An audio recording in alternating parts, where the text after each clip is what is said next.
Oke, selanjutnya materi yang kedua yaitu mengenai anti korupsi. Mudah-mudahan kalian tidak ngantuk ya. Kalau nggak mau ngantuk ya coba berdiri sejenak gitu ya, sambil jinjit-jinjit ya, karena katanya kalau dalam keadaan ngantuk untuk mencoba berdiri itu akan menghilangkan ngantuknya. Walaupun kalau nanti duduk lagi nanti ngantuk lagi ya itu udah wajar. Yang memang kalian memang tipenya pengantuk ya. Oke, untuk materi selanjutnya yaitu mengenai anti korupsi, pendidikan anti korupsi gitu ya. Kalau berbicara mengenai korupsi kalian sudah tidak asing lagi, walaupun kalian korupsi itu apa itu kebanyakan secara sederhana mungkin banyak yang sudah tahu. Kemudian juga mengenai kasus-kasus korupsi yang terjadi di Indonesia ini banyak sekali, baik itu kelemahan dalam penanganannya ataupun dalam hukuman-hukuman bagi para koruptor gitu ya. Jadi kadang ada penyelewengan juga dalam tindakan korupsi ini gitu ya. Koruptor itu bukan tidak bisa dinyatakan koruptor kalau dia tidak tertangkap gitu ya. Jadi istilahnya begitu. Kalau ada orang tertangkap karena korupsi ya baru koruptor. Tapi belum tentu dia sebagai koruptor kalau tidak tertangkap gitu ya. Sama kayak maling. Maka istilah koruptor itu diibaratkan dengan maling. Jadi kalau ada orang yang mencuri ayam, maling ayam, ketangkap disebut maling ayam. Tapi pada saat perbuatannya itu tidak ketahuan, tidak disebut maling gitu ya. Nah itu sebuah lelucon aja sebenarnya gitu ya. Jadi kalau bicara korupsi ini sangat luar biasa ya di Indonesia gitu ya. Nah Indonesia ini merupakan negara yang memiliki tingkat korupsi yang tinggi di dunia. Ya, tahun 2001 aja melansir bahwa data menunjukkan pada tahun 2001 Indonesia ini termasuk ke urutan kelima.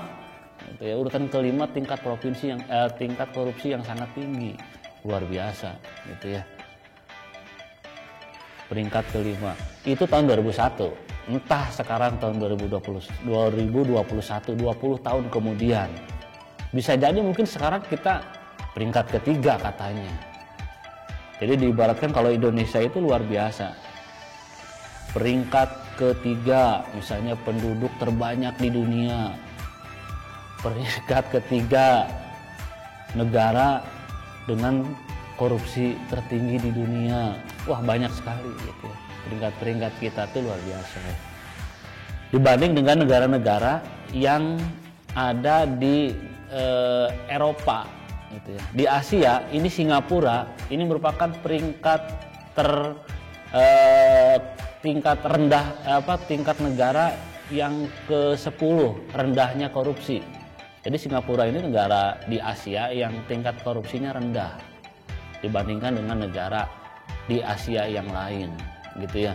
Kalau negara-negara yang banyak yang rendah tingkat korupsinya, kalau yang dekat negara kita adalah Australia. Ya, kemudian negara-negara di daratan Britania atau di Eropa bagian utara, contohnya Denmark, Finlandia, Skotlandia, dan negara-negara yang saya sebutkan tadi, negara-negara yang rendah tingkat korupsinya merupakan negara-negara yang memiliki indeks kebahagiaan yang tinggi. Ya, coba aja kalian cari informasi mengenai negara-negara yang memiliki indeks kebahagiaan. Jadi kalau kamu hidupnya ingin bahagia di suatu negara, maka di negara tersebut adalah rendah tingkat korupsinya. Jadi kalau selama ini Indonesia memiliki tingkat korupsi yang sangat tinggi, hidup orang-orang di Indonesia itu tingkat kebahagiaannya rendah. Gitu ya. Coba aja kalian cari informasi mengenai negara yang memiliki tingkat kebahagiaan yang tinggi. Biasanya negara-negara yang memiliki tingkat kebahagiaan yang tinggi itu adalah negara-negara yang korupsinya sangat rendah. Ya, itu ya. Nah, itu awal dari pendidikan anti korupsi untuk materi sekarang ini gitu ya. Jadi kalau bicara korupsi ya luar biasa gitu ya. Dan mungkin ini sebagai kalau bahasa orang zaman dulu bahwa korupsi ini sudah diturunkan di zaman penjajahan. Bagaimana VOC kemudian menguasai perdagangan di Indonesia, karena VOC itu kan bukan sebuah negara. VOC itu adalah Perserikatan Perdagangan ya, Jadi kalau VOC dikatakan adalah Belanda, ya bukan. VOC itu beberapa negara membentuklah sebuah persekutuan dagang yang bernama VOC. Nah, VOC itu runtuh salah satunya adalah adanya tindakan korupsi di para pejabat VOC. Ya, jadi kalau negara Indonesia mau runtuh ya karena banyaknya korupsi, banyaknya koruptor. Ya, tuh semakin banyaknya koruptor. Gitu ya. Oke, untuk selanjutnya adalah pengertian korupsi, bahwa korupsi ini berasal dari bahasa Latin yaitu corruptio yang bermakna busuk, rusak, menggoyahkan, memutar balik atau menyogoknya. Ini yang sering banyak kalian ketahui bahwa kalau korupsi itu nyogok. Wah, kamu nyogok gitu ya. Kan nyogok itu apa? Kalau ada sekarang itu namanya uang pelicin. Ada istilah uang pelicin itu juga sama, nyogok juga. Misalnya kamu mau dapat pekerjaan, kemudian dengan cara gimana caranya saya harus mendapatkan pekerjaan? Wah, saya harus menyuap, menyogok kepada siapa? Kepada atasannya, kepada bendahara, atau kepada perekrutnya, atau kalau bahasa dalam dunia pekerjaan itu HRD dalam dunia industri. Kamu punya uang 10 juta, nyogok HRD. Nah, ini juga korupsi. Gitu ya. Supaya kamu dapat keterima kerja. Atau misalnya contoh paling mudah, misalnya kamu sama adik kamu di rumah. Misalnya kamu nyogok adik kamu uang. Nih, Dek. Uang buat beli permen. Tapi diem-diem ya, jangan bilang sama ibu, jangan bilang sama bapak. Kalau kakak nanti pulangnya tengah malam. Nah, ini juga sama gitu ya. Jadi benih-benih korupsi yang ada di diri kalian ini sudah terbentuk. Makanya jangan sampai hidup kalian tuh seperti itu. Bagaimana nanti ketika kamu mendapatkan pekerjaan atau menjadi seorang pejabat gitu ya. Nah, itu korupsi. Jadi korupsi itu bermakna busuk. Wah, karena kelakuannya adalah busuk, rusak, menggoyahkan. Ya, gimana tidak menggoyahkan iman seseorang? Tidak gimana menggoyahkan seorang dalam pekerjaan. Misalnya dalam teman sekelas, kamu berdua diberikan tugas, mengerjakan tugas berdua. Teman kamu yang satunya ini nggak mau karena berbagai macam alasan. Kemudian teman kamu itu memberikan uang kepada kamu. Nih, kamu yang mengerjakan, saya tidak mau mengerjakan. Yang penting nilai sama, cantumkan nama saya di tugasnya. Kan kamu sudah saya kasih modal. Dan kamu setuju dengan itu, ya itu namanya juga korupsi juga. Jadi goyah. Harusnya dia mengerjakan berdua, akhirnya sendiri. Karena tadi disogok sama temannya. Nah, ini yang terjadi di kita. Jadi jangan kamu mendengar korupsi teh, wah sampai ke negara, ini banyak koruptor miliaran, jutaan. Tapi di diri kalian juga sudah terjadi benih-benih korupsi. Nah, itu makanya korupsi itu ya artinya ya rusak, busuk, goyah. Kemudian memutarbalikkan fakta. Nah, ini ya banyak yang terjadi di kita. Nah, itu tindakan korupsi. Nah, tetapi dalam pengertian di Indonesia atau secara umum bahwa korupsi itu adalah di kita ya, atau ke dalam kehidupan bernegara. Kemudian istilah korupsi ini sangat luas, yaitu adalah tindakan pejabat publik. Pejabat publik itu apa? Publik itu adalah umum, gitu ya, yang melayani masyarakat, itu pejabat publik. Kemudian baik politisi maupun pegawai negeri. Nah, politisi itu ya kalian kan ketahui yang suka itu, yang ada di televisi gitu ya. Nah, itu yang banyak melakukan tindakan korupsi di partai-partai dan sebagainya. Ketika dia menjadi seorang pejabat, menjadi seorang pegawai negeri, korupsi. Yang korupsi apanya? Uang negara. Uang negara berasal dari mana? Uang rakyat. Nah, ini yang terjadi.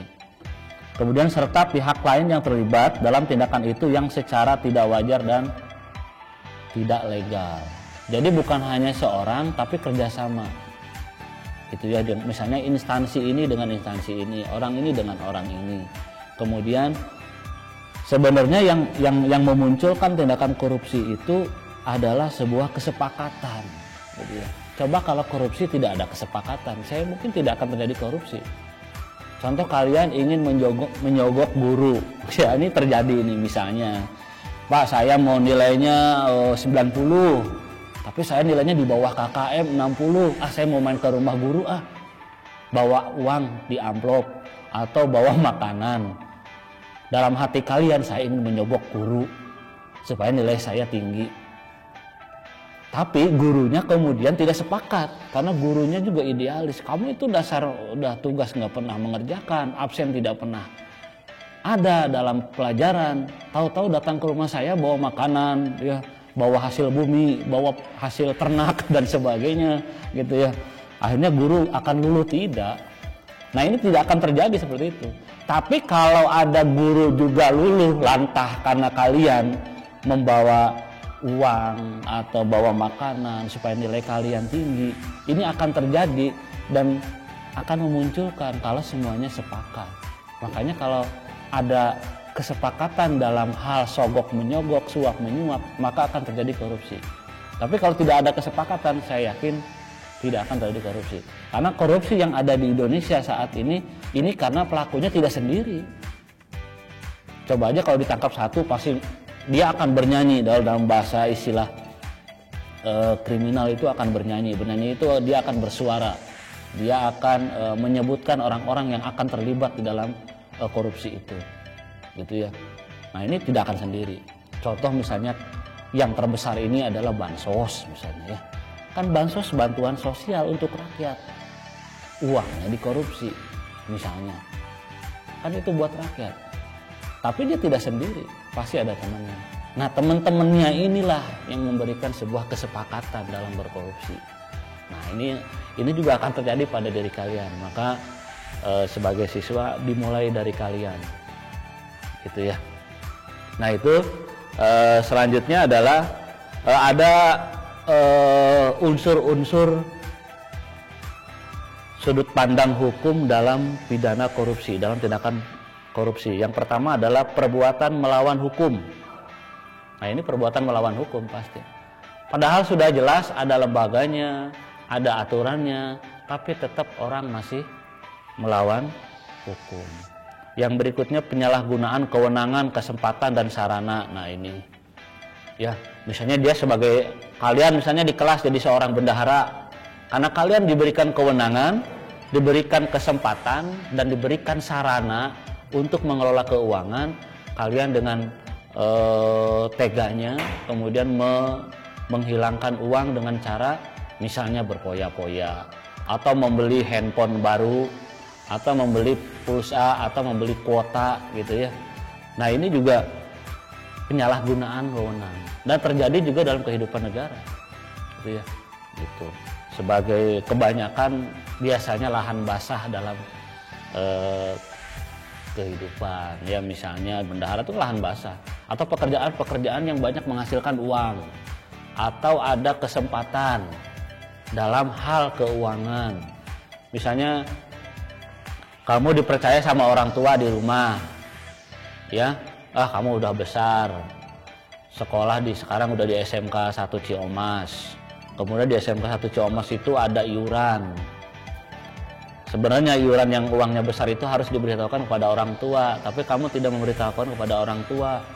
Misalnya ada patungan alat-alat kebersihan di sekolah, sudah disepakati sama teman-teman bahwa patungan alat-alat kebersihan sekolah itu 10.000, kamu minta sama orang tua 30.000, nah itu juga ada korupsi 20.000, ya.